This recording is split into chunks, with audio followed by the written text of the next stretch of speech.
BNP সরকার তারা কিভাবে দেশ চালাতে হবে সেটা কিন্তু তারা পরিপূর্ণভাবে জানে না। গত 17 বছর আওয়ামী লীগ যেভাবে তাদের দেশ চালাইছে সেই পর্যায়ে এখন বাংলাদেশের এই প্রেক্ষাপট হয়ে গেছে। আমরা মনে করতেছি এই মুহূর্তে বাংলাদেশ নামক যে জুলাই গণঅভ্যুত্থানের মাধ্যমে যে বাংলাদেশ আমরা পেয়েছি রক্তের বিনিময়ে, আমরা গত 90 দিনে বিএনপির এই সরকারে 42 জন খুন হয়েছে। আমরা সেই পুরনো ফেসিবাদের গন্ধ পাচ্ছি। এখনো তারা সেই পুরনো ফেসিবাদীদের চেহারা প্রকাশ করছে, যা জাতিকে আশাহত করছে। আমি বাংলাদেশের জনগণ এবং যুব সমাজ, আন্তর্জাতিক সমাজকে আহ্বান জানাচ্ছি, এই বিপ্লবোত্তর বাংলাদেশকে, শহীদের আকাঙ্ক্ষার বাংলাদেশ, জুলাই শহীদদের আকাঙ্ক্ষার বাংলাদেশ, উসমান হাদির বাংলাদেশ, ইনসাফের বাংলাদেশ গড়ার জন্য বাংলাদেশের দেশপ্রেমিক, ইসলাম প্রেমিক সকল জনতাকে এই সরকারের বিরুদ্ধে তীব্র আন্দোলন এবং প্রতিবাদ গড়ে তোলার জন্য উদাত্ত আহ্বান জানাচ্ছি। এই বিএনপি সরকারকে এবং তাদের যে স্বঘোষিত সর্বমন্ত্রী শিলং সালাউদ্দিন, যিনি ভারতে লালিত পালিত হয়ে আসছেন, এই শুভেন্দু হিন্দুত্ববাদী ভারত সারা বিশ্বে দাবি করে যে তারা ধর্মনিরপেক্ষ বাংলাদেশ, ধর্মনিরপেক্ষ দেশ, গণতান্ত্রিক দেশ, কিন্তু পশ্চিমবঙ্গে যে হিন্দুত্ববাদীদের উত্থানের কারণে তারা পশ্চিমবঙ্গের মুসলমান সম্প্রদায়ের উপরে, মুসলমানদের কুরবানির উপরে, ইসলামের উপরে যেভাবে আঘাত করছে, এই জন্য আমরা আন্তর্জাতিক সম্প্রদায়কে ভারতের বিরুদ্ধে কঠোর অ্যাকশন নেওয়ার জন্য জাতিসংঘকে উদাত্ত আহ্বান জানাচ্ছি। এবং বাংলাদেশ সরকারের এই নির্লিপ্ততা আমাদেরকে আহত করে এবং এটা একটা নতজানু শেখ হাসিনার সরকারের অনুকরণ মনে করি। কিন্তু আমরা বাংলাদেশের আপামর জনগণ এই জুলাইয়ের বিপ্লবের পর আমরা এই ধরনের নমনীয়তা, এই ধরনের কাপুরুষতা আমরা মেনে নিব না।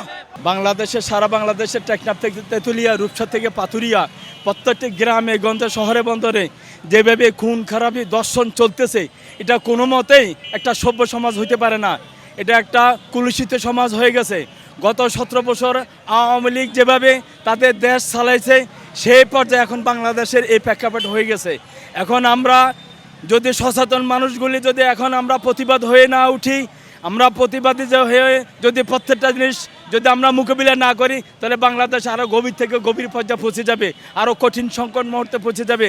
আমাদেরকে উচিত প্রত্যেকটা সেক্টর থেকে, প্রত্যেকটা সমাজ থেকে, প্রত্যেকটা বিভাগ থেকে আমরা যদি এইভাবে প্রতিবাদ গড়ে তুলি, তাহলে আশা করি খুন, দর্শন, চাঁদাবাজি সব কিছু এক এক করে বন্ধ হবে ইনশাল্লাহ, আমি মনে করি। তবে আমাদের সচেতন মহল, ছাত্র মহল, চাকরিজীবী মহল, মহিলা মহল, প্রত্যেকটা মহল থেকে আমাদেরকে সবাইকে সজাগ হয়ে দুর্বার আন্দোলনের গড়ে তুলতে হবে। যদি আমরা প্রত্যেকটা সেক্টরে প্রতিবাদ করতে পারি, তবে আমরা এই বর্তমানে এই সংকট থেকে নিরসন হওয়ার সম্ভাবনা থাকবে।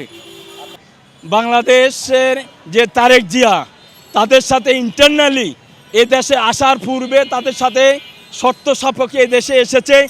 ইন্ডিয়াকে, ভারতকে সকল ধরনের সুযোগ সুবিধা দিবে, তারা যত ধরনের অন্যায় অত্যাচার অবিচার বাংলাদেশিদের উপরে করবে তারা সব কিছু সহ্য করে যাবে। এই জন্য তারা কোনো কথা বলতে চায় না। আমরা বর্তমানে দেখেছি যে বিএনপি সরকার যেভাবে দেশ চালাচ্ছে, আমরা আসলে এতটুকুই বুঝতে পারছি যে তাদের মধ্যে দিনের বুঝটুকু এতটুকু নাই, যার কারণে তারা কিভাবে দেশ চালাতে হবে সেটা কিন্তু তারা পরিপূর্ণভাবে জানে না। ইসলামী শাসন ব্যবস্থা তারা যদি না জানে, তাহলে সেই ক্ষেত্রে কিন্তু এই যে বর্তমানে যেভাবে ধর্ষণ হচ্ছে, যেভাবে বিভিন্ন রকম সমস্যা, যেমন এই যে আজকে রামিসার ঘটনাটাই বলছি, এই ঘটনার মধ্যেও কিন্তু এতটুকু বুঝতে পারছি যে আমরা বর্তমানে আমাদের যে ইসলামী শাসন ব্যবস্থা, এই ব্যবস্থাটা আমাদের দেশের জন্য খুবই জরুরি। আমাদের একটা আফসোস হচ্ছে আমাদের দেশে সৎ শাসক বা সৎ শাসন আমরা আজ পর্যন্ত পাইনি, যার কারণে আমরা বিভিন্ন রকম সমস্যার সম্মুখীন হচ্ছি। দেশের নারীরা, দেশের শিশুরা কোথাও নিরাপদ নয়। এই জন্য আমরা সরকারকে এতটুকুই বলতে চাই, আপনার ইসলামী শাসন ব্যবস্থায় চলে আসুন। ইসলামী শাসন ব্যবস্থায় এই দেশের জন্য উপযুক্ত একটা ব্যবস্থা আপনারা যদি চান, তাহলে কিন্তু এই যে দেশের জনগণ কিন্তু জানে কিভাবে এই সরকার যদি অন্যায় করে কিভাবে নামাতে হয়। আর আমরা কিন্তু সেই জন্য প্রস্তুত আছি, আপনারা কিন্তু সেই জন্য ওইভাবে এই দেশ চালানোর জন্য প্রস্তুত থাকুন।